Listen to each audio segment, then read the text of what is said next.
മുഖ്യമന്ത്രി സ്ഥാനം രാജിവെച്ച് നിതീഷ് കുമാർ ബീഹാർ ബിജെപിക്ക് കൈമാറി. ഉപമുഖ്യമന്ത്രിയും ബിജെപി നേതാവുമായ സാമ്രാട്ട് ചൗധരി ബീഹാറിലെ പുതിയ മുഖ്യമന്ത്രി. ബീഹാർ രാഷ്ട്രീയത്തിൽ യുഗാന്ത്യം കുറിച്ച് മുഖ്യമന്ത്രി നിതീഷ് കുമാർ രാജിവെച്ചു.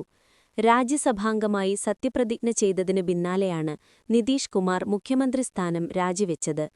ചൊവ്വാഴ്ച അവസാനത്തെ മന്ത്രിസഭാ യോഗത്തിനു ശേഷം ലോക്ഭവനിലെത്തി ജെഡിയു നേതാവ് ഗവർണർക്ക് രാജിക്കത്ത് സമർപ്പിച്ചു.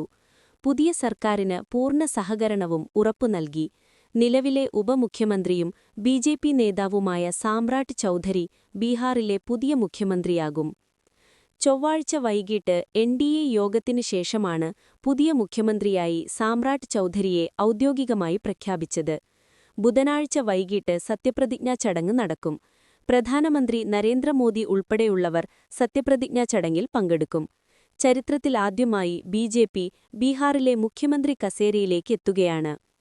ബീഹാറിൽ ഏറ്റവും കൂടുതൽ കാലം മുഖ്യമന്ത്രിയായിരുന്ന വ്യക്തിയെന്ന പേരോടുകൂടി നിതീഷ് കുമാർ യുഗം അവസാനിച്ചു.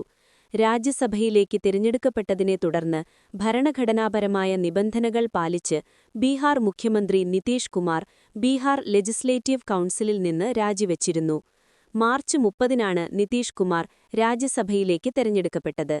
10ാം തവണ മുഖ്യമന്ത്രി കസേരയിലെത്തി 4 മാസത്തിനു ശേഷമായിരുന്നു നിതീഷ് കുമാറിന്റെ രാജി. ഒബിസി വിഭാഗത്തിൽ നിന്നുള്ള സാമ്രാട്ട് ചൗധരി ബീഹാറിൽ പുതിയ മുഖ്യമന്ത്രിയാകുമെന്ന് നേരത്തെ തന്നെ സൂചനകൾ ഉണ്ടായിരുന്നു. അതിനിടെ ബിജെപി നേതാക്കളായ നിത്യാനന്ദ് റായ്, രേണു ദേവി തുടങ്ങിയവരുടെ പേരുകളും പരിഗണിച്ചിരുന്നു. ജെഡിയു നേതാവും നിതീഷ് കുമാറിന്റെ മകനുമായ നിഷാന്ത് കുമാർ മുഖ്യമന്ത്രിയായേക്കുമെന്നും അഭ്യൂഹങ്ങൾ ഉണ്ടായി.